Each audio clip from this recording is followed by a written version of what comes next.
मित्रांनो पेडगावच्या मैदानात आहे आणि आपल्या मराठवाड्याची बुलंद तोफ गाडा मालक फेमस गाडा मालक जाकीर भाई यांच्या टेंट खाली व्यवस्था बघा, टेंट बघा.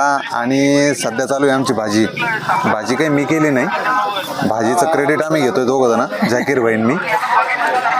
चिमण्या आणि राजा सम्राट यांचं नियोजन इथं आणि त्यांच्यासोबत या आमच्यासारख्याच दोन पायाच्या माणसाचं नियोजन.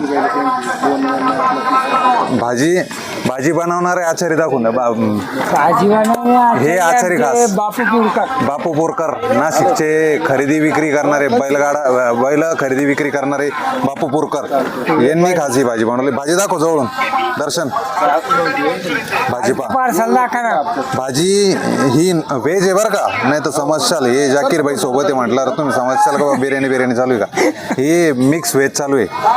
बटाटा, गोबी, टमाटी, वांगे. बापू सांगा ना थोडं कशी बनवली भाजी. भाजी म्हणजे आता तुम्हाला खाल्ल्यानंतरच कळल टेस्ट भाजीची. कसलं आचारी, हे आपलं पोटा करता करायचं काहीतरी, टाकायचं मटेरियल बनवायचं. आचारी कायच पण या भाजीत वाटत नाही का तुम्हाला याच्यात लिटरभर तेल खर्च झाला.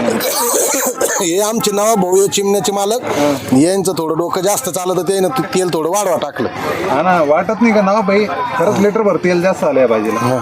अर्धा लिटर 10-15 माणसाला झालं थोडं तेल वाढवा झालं, पण काही नाही अडचण. किती लोक जेवणार आहेत आता याच्यात आमचे 20 ते 25 जण जेवणार. 20-25 लोक लावून नाही हो, पूर्ण ती काय लहान पातील आहे का, पहा ना 10 लिटरचं आहे ना, 10-12 लिटर पावशेर खाल्लं तरी 20 जण जेवतील ना. आणि घट्ट भाजी आहे ना, अशी पातळ भाजी नाही. असं नियोजन केलं का याच्या अगोदर कधी तुम्ही? असं मग भरपूर वेळा होईल असं नियोजन. हे सगळे लोक नाही सर्व लोक सोबत नाही, आज पहिल्यांदाच झालं. सांगा.